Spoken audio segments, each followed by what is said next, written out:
दोस्तों नमस्कार। Colonel Ajay CO astro money group first global astro finance digital channel से आपसे मुखातिब होता हूं। आज 14 जनवरी सन 2025। दोस्तों आज का दिन बहुत ही शुभ और पावन माना जाता है कि आज मकर संक्रांति है।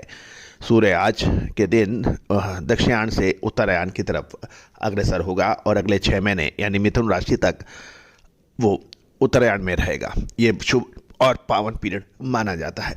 ऋतुओं की बदली, तापमान में बदली, दिन और रात इस उत्तरायण के आधार पर चलते हैं। दोस्तों ये हमारा पौराणिक और एनिशिएंट साइंस है जिसकी अलोहा पूरी दुनिया मानती है। आज के इस एपिसोड में हम चर्चा करेंगे, कॉटन एसोसिएशन ऑफ इंडिया ने एक चौंका देने वाली खबर दी है।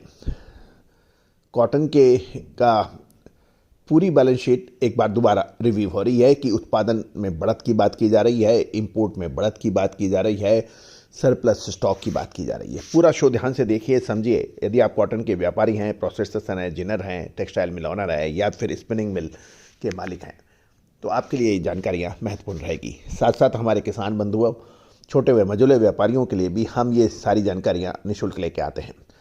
दोस्तों आगे कॉटन के अंदर क्या होने की संभावना है, विशेष अपडेट अग्रिम रिसर्च के लिए संपर्क कर सकते हैं। जानिए रिपोर्ट विस्तार से।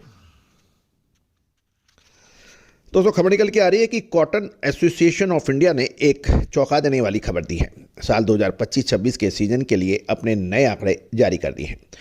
इन आंकड़ों ने बाजार के जानकारों को चौंका दिया है, क्योंकि इस बार सप्लाई की स्थिति पहले से काफ़ी बेहतर और कंफर्टेबल नजर आ रही है। गौरतलब है कि CAI यानी कॉटन एसोसिएशन ऑफ इंडिया ने इस सीजन की कॉटन प्रोसेसिंग का अनुमान बढ़ाकर 317 लाख बेल्स कर दिया है, जो पहले के अनुमान से 309.50 लाख बेल था। यानी सीधे तौर पर 7.5 लाख बेल्स की बढ़ोतरी। ये एक छोटी मोटी बढ़ोतरी नहीं है, ये काफ़ी बड़ी बढ़ोतरी मानी जानी चाहिए। इस बढ़ोतरी का सबसे बड़ा क्रेडिट तेलंगाना और महाराष्ट्र को जाता है। तेलंगाना लगभग 4.5 लाख बेल्स प्लस और महाराष्ट्र में 3 लाख बेल्स प्लस हो गई है। हालांकि मध्य प्रदेश और उड़ीसा में भी उत्पादन में के अंदर मामूली गिरावट दर्ज की गई है। प्रोसेसिंग में बढ़ोतरी की बात करें तो तेलंगाना में 4.5 लाख, महाराष्ट्र में 3 लाख, कर्नाटक में 1 लाख, तमिलनाडु में 0.50 लाख। कटौती वाले राज्य जो हैं जहां पे कम है वहां पे मध्य प्रदेश 1 लाख गाठ, उड़ीसा 0.50 लाख बेल्स की बात की जा रही है। यानी 2025-26 में कुल खपत की भी बात करें तो वो लगभग 305 लाख बेल्स की है, जो पिछले वर्ष 314 लाख बेल्स की मानी जा रही है। यानी खपत के अंदर 25-26 के अंदर पिछले साल के मुकाबले कमी की बात की जा रही है, लगभग 9 लाख बेल्स की। दोस्तों मांग और सप्लाई का जो समीकरण है, एक तरफ सप्लाई बढ़ रही है, दूसरी ओर घरेलू खपत में कमी आई है। इस साल खपत 305 लाख बेल्स रहने का अनुमान है, जो पिछले साल के 314 लाख के मुकाबले सीधा सीधा कमी है। इसका प्रमुख कारण है कि टेक्सटाइल सेक्टर में फिलहाल सुस्ती का माहौल बताया जा रहा है। अब हम एक्सपोर्ट और इंपोर्ट का भी सारा गणित समझ लेते हैं, ताकि आपको समझ आ जाएगा कि किसमें क्या है। ग्लोबल मार्केट में भारतीय कॉटन को कड़ी टक्कर मिल रही है, जिसके कारण एक्सपोर्ट कम होकर मात्र 15 लाख बेल्स रह गया है। वहीं विदेशी कॉटन का इंपोर्ट पिछले साल 41 लाख बेल्स से बढ़कर 50 लाख बेल्स होने का अनुमान लगाया जा रहा है। दोस्तों एक तरफ एक्सपोर्ट घट रहा है, इंपोर्ट बढ़ रहा है। की बात करें तो साल 2025-26 में पूरे सीजन के अंदर 50 लाख बेल्स का अनुमान लगाया गया है और दिसंबर 31 सन 2025 तक 31 लाख का बेल्स का तो इंपोर्ट हो चुका है। पूरे सीजन का इंपोर्ट अनुमान पिछले वर्ष के 41 लाख बेल्स से काफ़ी अधिक है, यानी 50 लाख बेल बताया जा रहा है।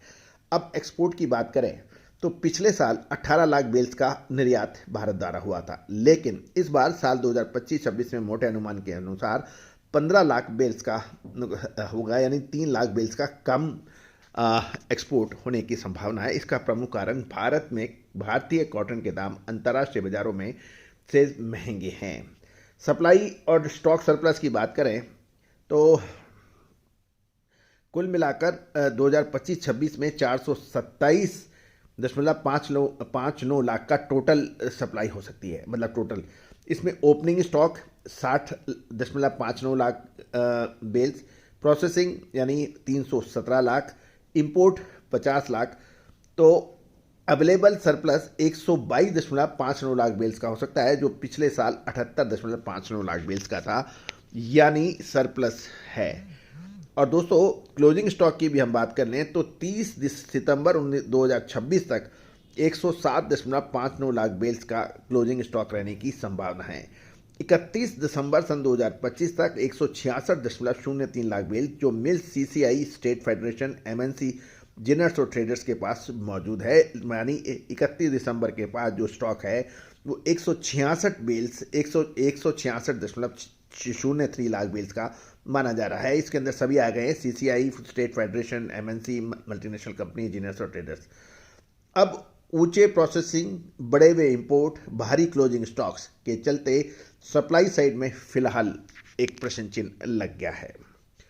गौरतलब है कि आइस कॉटन फ्यूचर में यदि बड़ी मजबूती नहीं आती तो क्या भारतीय बाजारों में कॉटन के दाम गिरेंगे, ये एक यश प्रश्न है।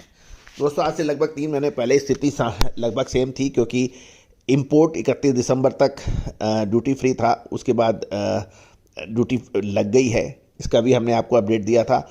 ये सारी स्थिति बिल्कुल 50 लाख बेल्स की पूरी बाजार में ऑलरेडी के डिस्काउंटेड है। सीसीआई ने 7 लाख, 7.5 लाख बेल्स का और बड़ा है इजाफा किया है। और दूसरी तरफ ट्रंप टैरिफ की वजह से काफ़ी परेशानियां टेक्सटाइल मिलों को झेलनी पड़ रही है, इसमें कोई दो राय नहीं है। लेकिन उसके बावजूद भी पिछले 3 महीने में कॉटन ने जो शानदार तेजी दिखाई, जिसका हमने लगातार अपडेट विश्लेषण आपको अग्रिम दिया था। तो दोस्तों कॉटन में जो हो रहा है जो दिखता है वो होता नहीं, जो होता है वो दिखता नहीं। ये एक बहुत पुरानी परंपरा रही है। और इस सफ़ेद सोना यानी वाइट गोल्ड के फिजिकल मार्केट की विशेष अग्रिम रिसर्च रिपोर्ट के लिए आप संपर्क कर सकते हैं, नंबर स्क्रीन पे दिए हुए हैं। All the very best, good luck, happy trading. मसाले, खुशबू और प्योर झाग, टेस्ट से भर दे हर जुबान पे स्वाद। एवरीडे मसाले, देश का स्वाद।